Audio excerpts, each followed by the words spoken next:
Buenas noches. La entrega de hoy es un libro llamado La bailarina de Auschwitz, de la autora Edith Eger. Esta es una historia de la vida real y trata acerca de una familia húngara en las postrimerías de la Segunda Guerra Mundial.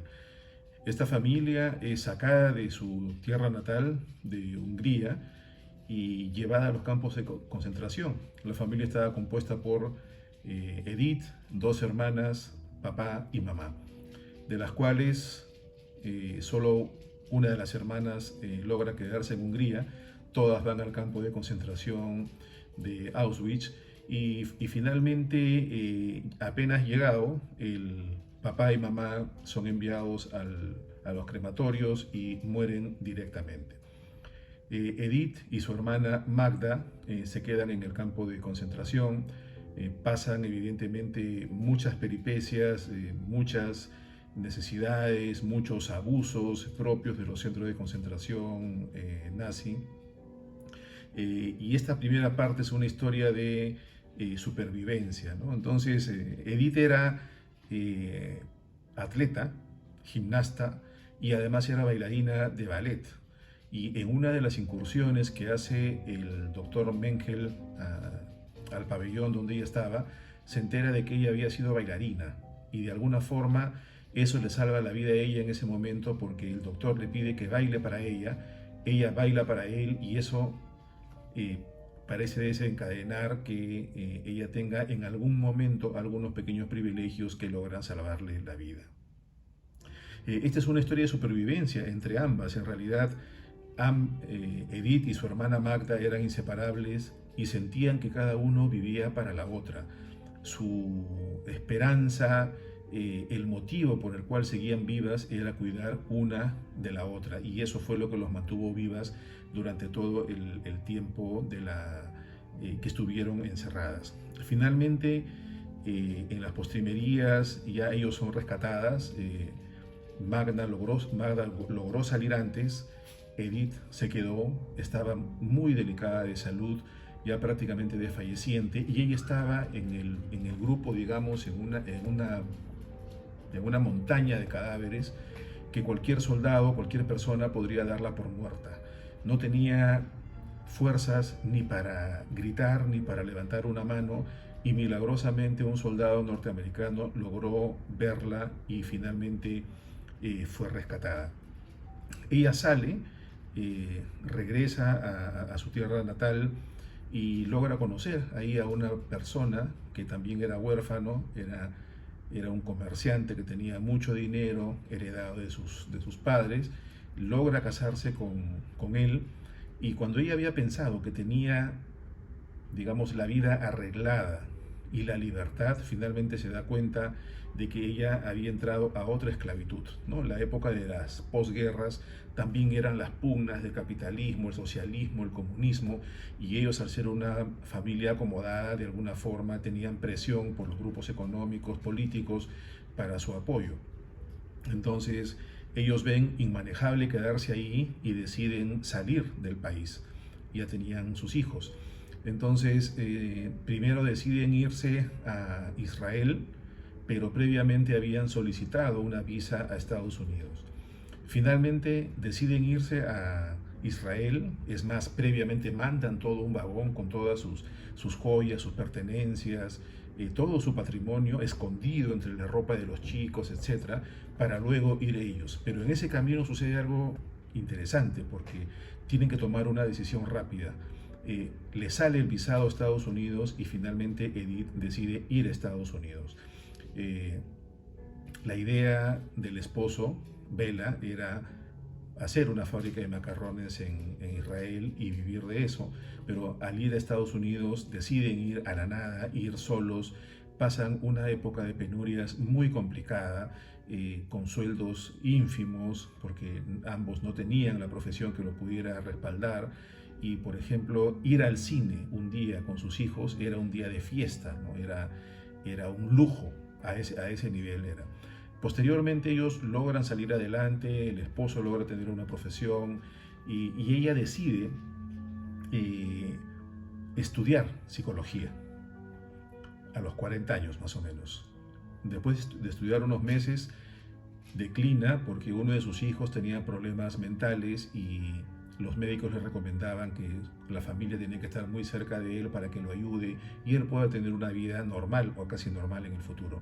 Ella apuesta primero por su hijo, deja sus estudios y más o menos 2 o 3 años después decide retomarlos hasta que a los 53 años ella llega a terminar incluso un doctorado. En la práctica del doctorado de la psicología, evidentemente ella tenía muchas personas a las cuales le hacía terapia y en muchas de las cuales ella misma se veía reflejada. Ella se da cuenta de que finalmente no ha logrado sacarse de encima los fantasmas de Auschwitz, no ha logrado olvidar el pasado, no ha logrado curar, no ha logrado cerrar etapas. Y en una de las terapias a un grupo, a una pareja en realidad, les dice, ustedes tienen que regresar al sitio donde estuvo el miedo que los paralizó, tienen que enfrentar eso. Y al ella proponer eso, también se da cuenta de que ella, para ser libre, ella tiene que ir a Auschwitz nuevamente, a sanar heridas, a pedir perdón, a reencontrarse con ella misma, con su presente, con su pasado, y finalmente decide ir a Auschwitz. Eso fue una decisión difícil, traumática, pero logra ir allá y logra encontrarse con su pasado. En Auschwitz, ella se encuentra con uno de sus remordimientos más grandes. Ella, cuando llega a Auschwitz, llega del brazo de su mamá. Su mamá era relativamente joven y cualquier persona que la veía podrían pensar que eran hermanas. Entonces, cuando llega al campamento, al campo de concentración, Mengele le pregunta a ella si la persona que está a su lado es su madre o su hermana. Ella se queda paralizada, no sabe qué decir, no sabe qué destino tomará que diga una u otra respuesta. Finalmente, con el temor de ser descubierta, decide decir la verdad y le dice que es su madre. Inmediatamente el doctor Mengele le dice, pase a la fila de la izquierda. Ella no lo sabía, pero pasar a la fila de la izquierda era pasar de frente a la fila de las personas que iban a ir directamente a morir. Eso se enteró después. Entonces, uno de los más grandes remordimientos que ella tenía era el que decía, si yo hubiera dicho que era mi hermana, mi madre no hubiera muerto en ese momento, al menos hubiera estado viva. Finalmente logra sanar sus heridas, logra sanar su vida.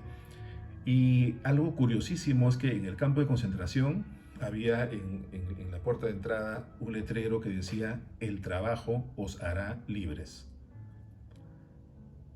Nada más falso en ese momento, al menos en esas circunstancias, ¿no? Porque apenas llegaban, todos hacían una fila y el doctor Mengele a los niños, a los enfermos, a los adultos mayores, etcétera, a las personas que veía débiles, inmediatamente los ponía a la fila de la izquierda y esas personas de la fila de la izquierda iban directamente hacia unas duchas en donde les inyectaban gas letal, los mataban ahí y después los llevaban a los crematorios para cremarlos en esos famosos campos, en esos famosos crematorios en donde dicen que murieron más de 1 millón de personas. Los que iban a la fila de la derecha, que era la gente joven, que en teoría era la gente que podía trabajar, finalmente igual morían porque estaban sometidos a abusos, a trabajo forzado, a un clima inclemente, a falta de ropa, a falta de comida, a falta de medicamentos, etc. Entonces, esa gente igualmente iba a morir. Entonces, el famoso letrero de que el trabajo os hará libres, pues era súper falso. Finalmente, Edith, en su trabajo profesional, logra hacer un link con esa frase, ¿no? Porque ella sí, a través de las terapias, a través de su trabajo, finalmente se da cuenta de que necesita hacer cosas para ser libre.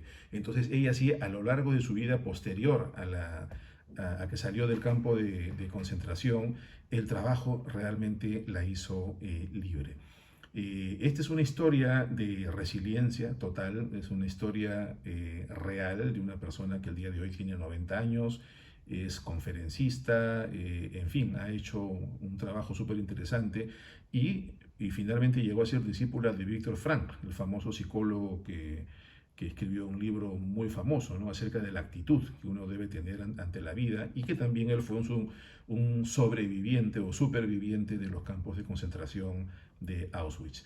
Entonces es un libro muy recomendado, creo que deja muchas enseñanzas a la vida de muchas formas, ¿no? No solamente está el tema de la resiliencia, sino el tema de ir buscando siempre encontrarse realmente con su vida, sanar heridas y que finalmente nunca es tarde nuevamente para empezar. Así es que nuevamente les dejo con este libro muy recomendado.